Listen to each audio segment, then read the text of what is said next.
اردو غزل کی روایت اور عہد بعہد ارتقا۔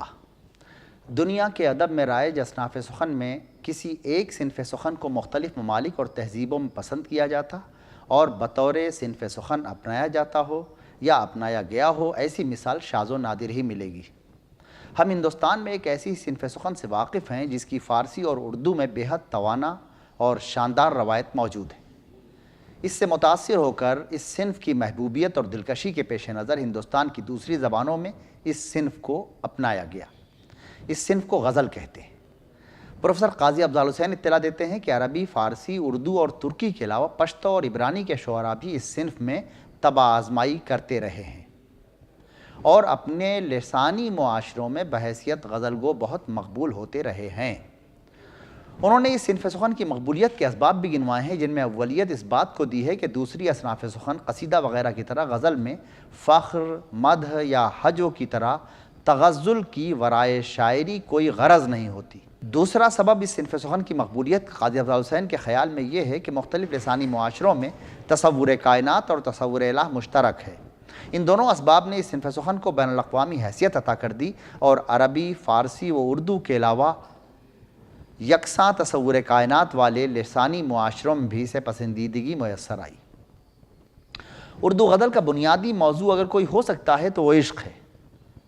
اگر کوئی ہو سکتا ہے اس لیے کہنا پڑا کہ ہماری غزل میں روز اول سے ہی موضوع کی تخصیص نہیں رہی۔ جہاں تک بات عشق کی ہے تو یہ ایک لفظ اپنے اندر ایک جہان معنی رکھتا ہے۔ مولانا روم فرماتے ہیں، شاد باش اے عشق خوش سودائے ماں، اے طبیب جملہ علت ہائے ماں، اے علاج نخوت و ناموس ماں، اے تو افلاطون و جالی نوس ماں۔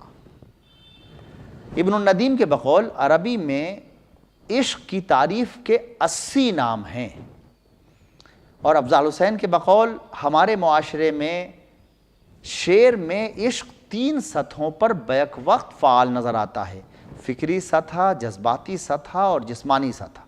یہی وجہ ہے کہ شعر میں تخصیص کے مقابلے تعمیم ایک لازمی صفت قرار پائی تاکہ ایک ہی شعر میں عشق کے ایک سے زیادہ تصور کو نظم کرنے کی تخلیقی ضرورت کو پورا کیا جا سکے۔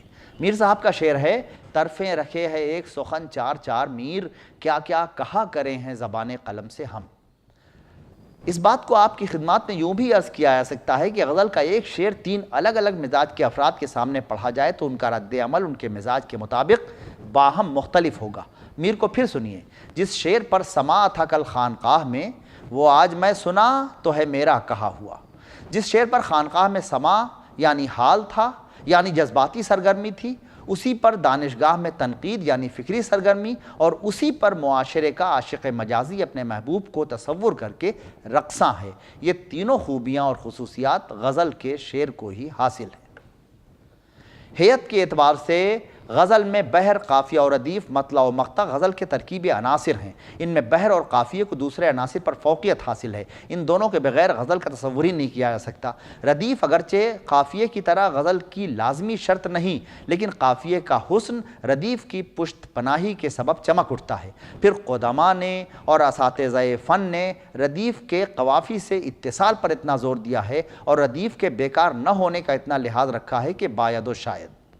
اس سلسلے میں سردست مومن کا ایک شعر مثال میں پیش کرتا ہوں: غیروں پا کھل نہ جائے کہیں راز دیکھنا، میری طرف بھی غمزہ غماز دیکھنا۔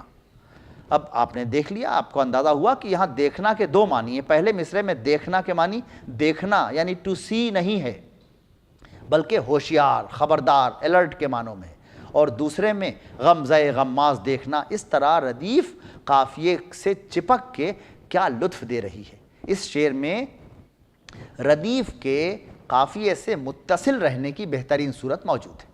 غزل کے مضامین بحور، ردیف و قوافی، استعارات و تشبیہات اور تلمیحات وغیرہ میں روایت کے تسلسل کو محسوس کیا جا سکتا ہے۔ ہم اس گفتگو میں صرف فارسی روایت کی جانب ذرا سی توجہ کرتے ہیں تو اندازہ ہوتا ہے کہ مضامین اور اظہار کی صورتوں میں ہی نہیں، استعارات و تشبیہات اور شعر سازی کے سارے عمل میں حیرت انگیز حد تک یکسانیت ہے۔ یہی اس صنف کی ہمہ جہت خوبی بھی قرار پاتی ہے اور یہی اسے تمول کی دولت سے سرفراز بھی کرتی ہے۔ غزل کی ارتقاء سے متعلق ہم یہ گفتگو تو کرتے ہی ہیں کہ شمالی ہند میں غزل کا ارتقاء یا اردو شاعری کا ارتقاء کلام ولی کے اہل شمال کے تعارف سے شروع ہوا۔ یہ بھی بات ہوتی ہے کہ طبقہ اول کے شعراء کے ہاں ایہام گوئی کو رواج ہوا۔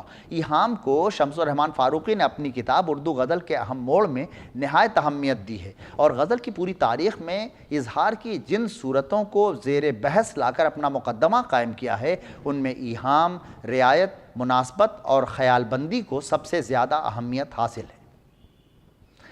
فاروقی صاحب کا خیال ہے کہ ایہام، رعایت اور مناسبت اردو شعراء نے معنی آفرینی کے یہ تین طریقے کم و بیش از خود دریافت کیے۔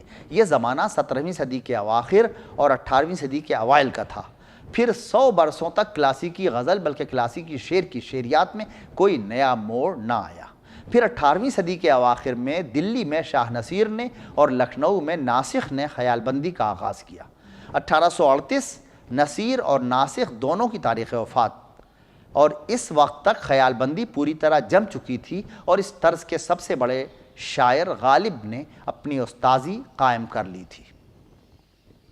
شمس الرحمن فاروقی کے بقول خیال بندی کو بڑی حد تک کیفیت کی ضد کہہ سکتے ہیں۔ خیال بند شاعر ماہر حیاتیات کی طرح دور دور کے کنویں جھانکتا ہے، ہر پتھر کو الٹتا پلٹتا ہے کہ شاید کوئی نیا ذیروح یا نیا پودا ہاتھ لگ جائے۔ اس کا شعر جذبات یا محسوسات کو فوری طور پر برانگیخت نہیں کرتا، بلکہ ذہنی سطح پر ہمیں متحرک کرتا اور چونکاتا ہے۔ کیفیت کا شاعر معنی اور مضمون سے زیادہ جذباتی تاثر پیدا کرنے کی طرف مائل رہتا ہے۔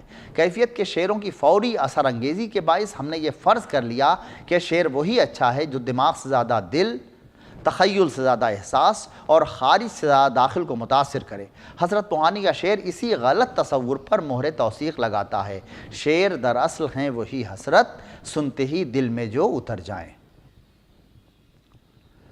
اب تک کی اس گفتگو میں نے جو اصطلاحات استعمال کی ہیں، میرے خیال میں ان کی مثالیں بھی آپ کی خدمات میں پیش کر دینی چاہیے۔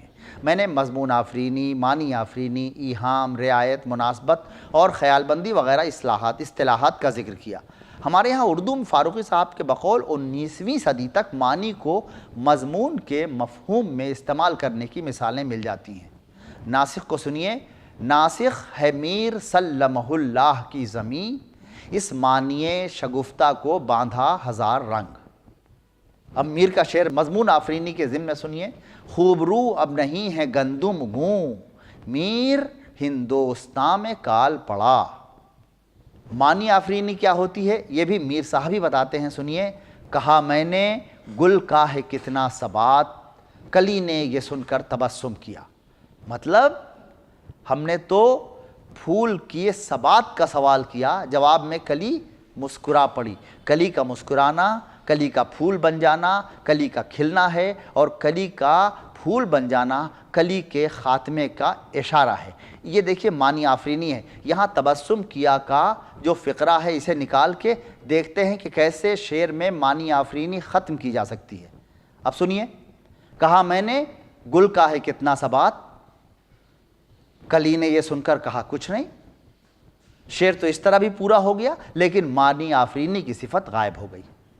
ایہام کی مثال میں آبرو جو سب سے بڑا شاعر ہے ایہام گوئی کا اور 18ویں صدی کا پہلا صاحب دیوان شاعر ہے، اس کا شعر سنیے: قول آبرو کا تھا کہ نہ جاؤں گا اس گلی، ہو کر کے بے قرار دیکھو آج پھر گیا۔ پھر گیا کہ یہاں دو معنی ہیں، بارے دیگر گیا اور اپنے قول سے پھر گیا۔ جسے ہو زیب ذاتی اس کے تئیں ہے عیب آرائش، کرے ہے بدنما البتہ حسن ماہ کو گہنا۔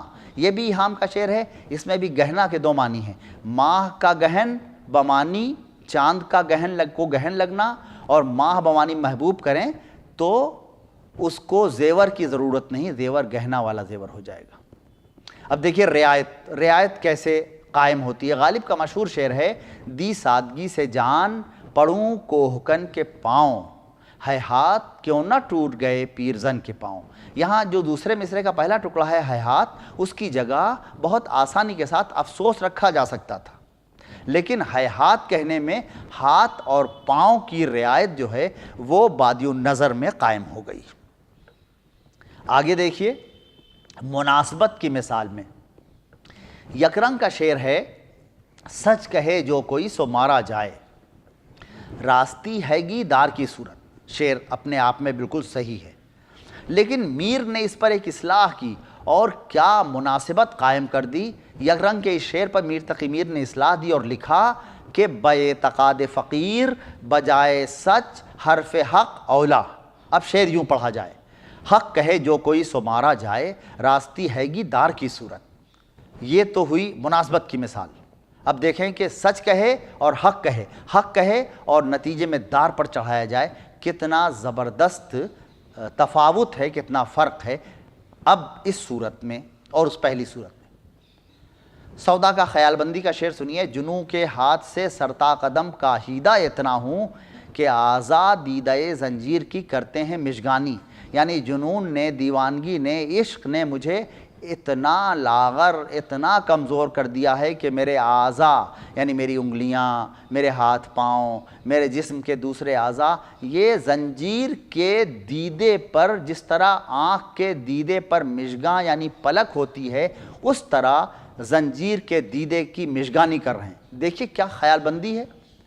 اب اسی کو ناسخ نے اپنی طرح سے کہا، مضمون وہی ہے، لیکن دیکھیں کہ سودا کے اس شعر کے مقابلے ناسخ کا شعر کیسا لگ رہا ہے۔ اگرچہ الگ سے ناسخ کا شعر کامیاب شعر ہے خیال بندی کا، کوئی غارت گر نہیں دیوانے کے اسباب کا، خانہ زنجیر کو کچھ غم نہیں سیلاب کا۔ یہ دوسرا شعر دیکھیے ناسخ کا کہ میں کشی کر تانا بربادی تنے خاکی کی ہو، خاک کو اڑنے نہیں دیتا چھڑکنا آپ کا۔ اب اس شعر میں شراب پینے کی کیا وجہ بیان کی ہے کہ تیرا جسم خاک کا بنا ہوا ہے اور خاک پر پانی چھڑک دینے سے وہ بیٹھ جاتی ہے، اڑتی نہیں ہے، اس لیے شراب پینا۔ آپ دیکھیں خالص یہ خیال بندی کے اشعار ہیں۔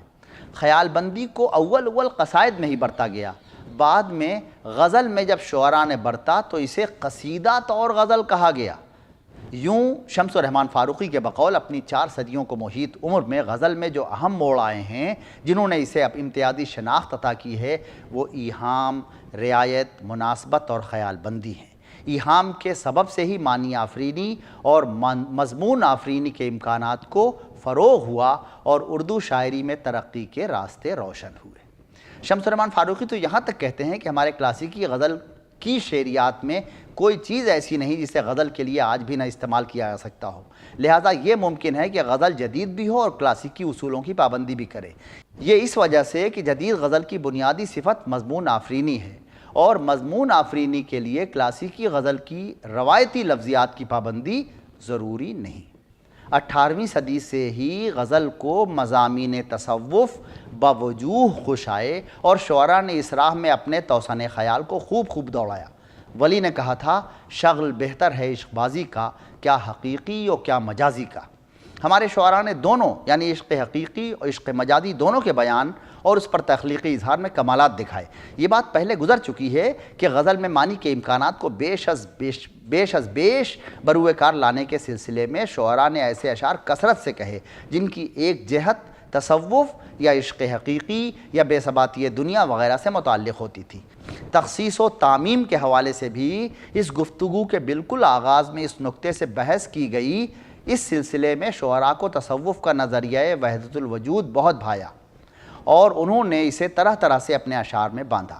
شعراء میں بھی 2 طرح کے شعراء تھے، ایک وہ جو عملاً صوفی تھے مثلاً خواجہ میر درد، اور ایک وہ جن کا خیال تھا کہ تصوف برائے شعر گفتن خوب است۔ لیکن اشعار دونوں نے تصوف کے موضوع پر خوب کہے۔ ہم کوئی اشعار سناتے ہیں آپ کو۔ درد کا شعر سنیے کہ مٹ جائیں ایک آن میں کثرت نمائیاں، ہم آئینے کے سامنے گر آ کے ہو کریں۔ میر کا شعر ہے کہ اس کے فروغ حسن سے جھمکے ہے سب میں نور، شمع حرم ہو یا ہو دیا سومنات کا۔ سودا کا شعر سنیے، میں ہوں خود پردہ ولے کوتہ نظر کے سامنے، ظرف و موج و قطرہ میرے رخ کا ایک پردہ ہوا۔ درد کا پھر سنیے، جگ میں آ کر ادھر ادھر دیکھا، تو ہی آیا نظر جدھر دیکھا۔ اور غالب اپنے خاص انداز میں کہتا ہے غیب غیب جس کو سمجھتے ہیں ہم شہود، ہیں خواب میں ہنوز جو جاگے ہیں خواب میں، اصل شہود و شاہد و مشہود ایک ہے، حیراں ہوں پھر مشاہدہ ہے کس حساب میں۔ شیفتہ کا شعر سنیے، سب اس میں محو اور وہ سب سے علیحدہ، آئینے میں ہے آب نہ آئینہ آب میں۔ ذوق کا شعر سنیے، نہ ہوتا گر وہ شوخ خود نما سرگرم آرائش، اٹھاتا ہاتھ خورشید فلک آئینہ داری سے۔ تمہیں سچ سچ بتا دو کون تھا شیریں کے پردے میں، کہ مشت خاک کی حسرت میں کوئی کوہکن کیوں ہو۔ یہ شعر حضرت عاصی سکندر پوری کا ہے، جو معروف شاعر شاہ غلام اعظم افضل سجادہ نشین دائرہ شاہ اجمل کے شاگرد تھے، اور شاہ افضل ناسخ کے شاگرد تھے، جن کی وجہ سے ناسخ دائرہ شاہ اجمل الہ آباد میں 12 برس رہے تھے۔ عاصی صاحب کا دوسرا شعر سنیے کہ اتنے بت خانوں میں سجدے ایک کعبے کے عوض، کفر تو اسلام سے بڑھ کر تیرا گرویدہ ہے۔ غزل کے سلسلہ ارتقاء میں مضامین و معاملات تصوف ہمیشہ سے اہم کردار ادا کرتے آئے ہیں، اور یہ سلسلہ ابھی بھی جاری ہے۔ ابھی ہم نے آپ کی خدمت میں چند مثالیں پیش کیں۔ اردو ادب کی تاریخ میں 20ویں صدی کے اوائل میں غزل کے حوالے سے 25 برس تک، یعنی 1900 سے 1925 تک کے عرصے کو عبوری دور کہا جاتا ہے۔ اس دور میں نئے صنعتی نظام، انگریزی کے اثرات، حالی کی تنقید اور مشاعروں کے بجائے مناظموں کے انعقاد، نیز نئے اصناف شاعری سے تعارف وغیرہ نے غزل کے مقابلے دوسرے اصناف کی جانب توجہ کو کھینچا، اور غزل کو ریزہ خیالی وغیرہ کی وجہ سے مطعون کرنے کی صورت بھی رہی۔ ہو چکے حالی غزل خوانی کے دن، راگنی بے وقت کی اب گائیں کیا۔ تحریک آزادی کے آغاز اور عالمی صورتحال میں انقلابی تبدیلیوں کا اثر بھی ہماری غزل کے آغاز، اور عالمی صورتحال میں انقلابی تبدیلیوں کا اثر ہماری غزل پر پڑا، اور یا تو اس کے مقابلے نظم کا ذکر کیا گیا، یا اقبال کی غزل کی شکل میں ایک بالکل نئے ذائقے کی غزلوں کا سلسلہ رہا۔ اسی دوران میں داغ کے بعد فانی، اصغر، یگانہ، حسرت اور جگر اردو غزل کو میسر آئے۔ یہی دور اقبال اور اکبر کا بھی ہے۔ ان تمام باکمالوں نے غزل اور غزلیہ اظہار کو نئے ذائقوں سے آشنا کیا۔ ہم آپ کی خدمت میں ان کے کچھ اشعار مثال کے طور پیش کرتے ہیں۔ داغ کا شعر سنیے، چپ چاپ سنتی رہتی ہے پہروں شب فراق، تصویر یار کو ہے میری گفتگو پسند۔ فانی کا شعر، فصل گل آئی یا اجل آئی، کیوں در زندہ کھلتا ہے، کیا کوئی وحشی اور آ پہنچا یا کوئی قیدی چھوٹ گیا۔ اصغر، ہم اس نگاہ ناز کو سمجھے تھے نیشتر، تم نے تو مسکرا کے رگے جاں بنا دیا۔ یگانہ، خود اپنی آگ میں جلتا تو کیمیا ہوتا، مزاج دانہ تھا پروانہ شمع محفل کا۔ حسرت، روشن جمال یار سے ہے انجمن تمام، دہکا ہوا ہے آتش گل سے چمن تمام۔ اکبر الہ آبادی اپنی طرز کے انوکھے شاعر تھے۔ غزل کا شعر ان کی سنیے کہ رہے عرفاں میں حس حظ و علم کا نامناسب ہے، پسند طبع اکبر ہے نہ خوش رہنا نہ غم کرنا۔ اور اقبال، اگر کجروں ہیں انجم آسماں تیرا ہے یا میرا، مجھے فکر جہاں کیوں ہو جہاں تیرا ہے یا میرا۔ اور پھر چراغ لالا سے روشن ہوئے کوہ و دمن، مجھ کو پھر نغموں پا اکسانے لگا مرغ چمن۔ اقبال ہی کا شعر یہ بھی ہے کہ زمام کار اگر مزدور کے ہاتھوں میں ہو تو کیا، طریقے کوہکن میں بھی وہی ہیلے ہیں پرویزی۔ 20ویں صدی کی چوتھی دہائی میں ترقی پسند ادبی تحریک کا غلغلہ ہوا۔ آپ نے دیکھا کہ 20ویں صدی کی جو عالمی صورتحال ہے، اس کے اثرات بھی اقبال کی غزل کی شکل میں ہمارے یہاں غزلیہ اظہار میں نظر آ رہے ہیں۔ ترقی پسند ادبی تحریک کے غلغلے کے بعد غزل پر ایک مرتبہ پھر وقت پڑا کہ ترقی پسندوں نے غزل کو اپنے نقطۂ نظر کے فروغ اور اپنے خیالات کی تبلیغ کی راہ میں باوجود رکاوٹ سے تعبیر کیا۔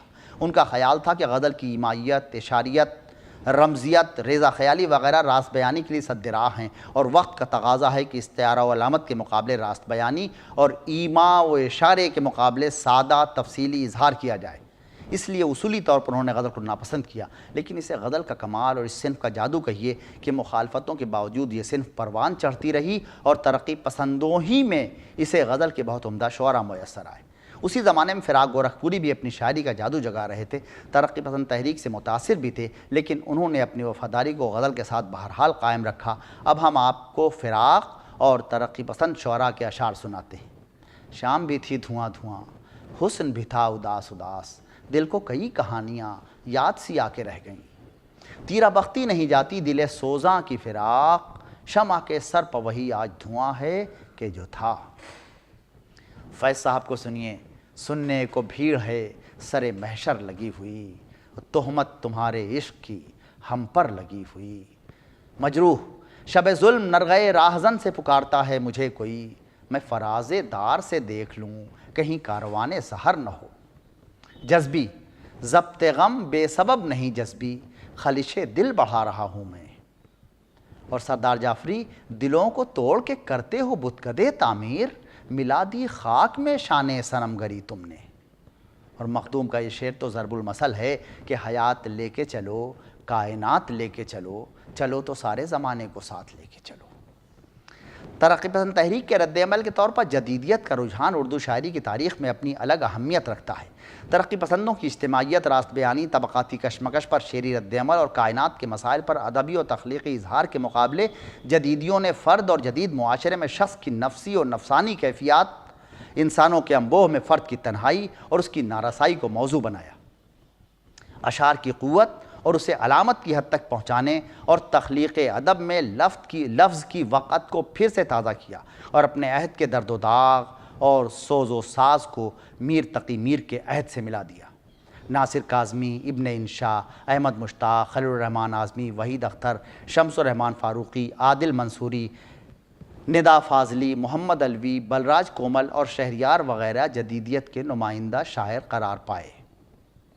اب کچھ جدیدیوں کے شعر سن لیجئے صاحب کہ اس شہر بے چراغ میں جائے گی تو کہاں، آ اے شب فراق تجھے گھر ہی لے چلیں۔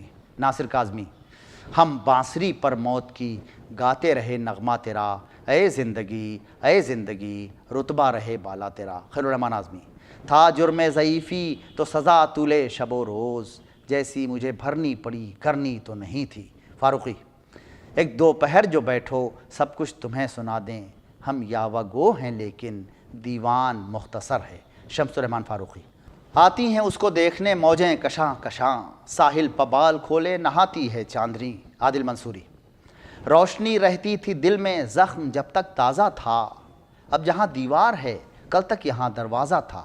احمد مشتاق: اتار پھینکوں بدن سے پھٹی پرانی قمیص، بدن قمیص سے بڑھ کر کٹا پھٹا دیکھوں۔ محمد علوی: گزرے تھے حسین ابن علی رات ادھر سے، ہم میں سے مگر کوئی بھی نکلا نہیں گھر سے۔ شہریار: حسین ابن علی کربلا کو جاتے ہیں مگر یہ لوگ ابھی تک گھروں کے اندر ہیں۔ شہریار کے شعر یاد آتے ہی، یہ دونوں شعر شہریار کے ہیں، شہریار کے شعر یاد آتے ہی ایک بات اور عرض کرنے کی یاد آئی کہ جدید ترین شعراء نے تخلیقات اور بطور خاص غزل میں کربلا اور واقعات کربلا کو بطور شعری استعارہ برت کر معاصر صورتحال اور انسان کو درپیش مسائل پر تخلیقی رد عمل کا سلسلہ شروع کیا، اور اس طرح غزل میں ایک تخلیقی جہت اور روشن ہوئی۔ گوپی چند نارنگ کی مشہور کتاب سانحہ کربلا بطور شعری استعارہ اسی مطالعے پر مبنی ہے۔ افتخار عارف، عرفان صدیقی اور اسد بدایونی وغیرہ نے بالالتزام کربلا کو اپنی شاعری کا اہم حوالہ بنایا، لیکن شاعری میں واقعات کربلا کے متعلقات کو پیش کرنے کا سلسلہ نیا نہیں ہے، یعنی اسے جدیدیوں سے منسوب کرنا نامناسب ہے، اس لیے کہ ہمارے ہاں روایت میں فارسی اور اردو دونوں میں پہلے سے اس طرح کے اشعار موجود ہیں۔ فارسی کا ایک شعر سن لیجئے کہ بردرے بے نیازیت ستچو حسین کربلا، تشنا بمان برگزر آب زلال کا رسد۔ یا دیواکر راہی کا مشہور شعر ہے کہ وقار خون شہیدان کربلا کی قسم، یزید مورچہ جیتا ہے جنگ ہارا ہے۔ یا مولانا محمد علی جوہر نے بہت پہلے کہا تھا، اے کربلا کی خاک اس احسان کو نہ بھول، تڑپی ہے تجھ پہ لاش جگر گوشہ رسول، اور کرتی رہے گی پیش شہادت حسین کی، آزادی حیات کا یہ سرمدی اصول کہ چڑھ جائے کٹ کے سر تیرا نیزے کی نوک پر، لیکن تو فاسقوں کی اطاعت نہ کر قبول۔ لیکن جدید ترین شعراء افتخار عارف، عرفان صدیقی وغیرہ نے اسی حوالے سے استعاراتی پیرائے اور علامتی پیرائے میں شاعری کے ایک نئے ذائقے سے اہل اردو کو روشناس کرایا۔ ایک شعر افتخار عارف کا اور ایک شعر عرفان صدیقی کا سماعت کیجیے۔ افتخار عارف کہتے ہیں، سپاہ شام کے نیزے پا آفتاب کا سر، کس اہتمام سے پروردگار شب نکلا۔ اور عرفان صدیقی کا شعر کہ بدن کے نقرئی سکے لہو کی اشرفیاں، ادھر سے گزرا ہے ایسے خزانے والا کون۔ معاصر عہد ما بعد جدید عہد کہلاتا ہے۔ اس عہد میں بھی کاروان غزل جاری ہے، جس میں شریک شعراء اپنی تخلیقی ہنرمندی اور فنی مہارت کو معاصر محاوروں میں پیش کر رہے ہیں۔ اس عہد کے شعراء کا امتیاز یہ ہے کہ انہوں نے اپنے ذہن کی طرفوں کو کھول رکھا ہے اور کوئی مضمون یا کوئی طرز اظہار یا کوئی طریقہ گفتگو ان کے لیے شجر ممنوعہ نہیں ہے۔ اس کا خاطر خواہ فائدہ بھی انہیں ہو رہا ہے۔ ان شعراء میں فرحت احساس، مہتاب حیدر نقوی، عبید صدیقی، ارشد عبدالحمید، شفق سوپوری، نذیر آزاد، عبدالاحد ساز، شکیل جمالی اور امیر امام شامل ہیں۔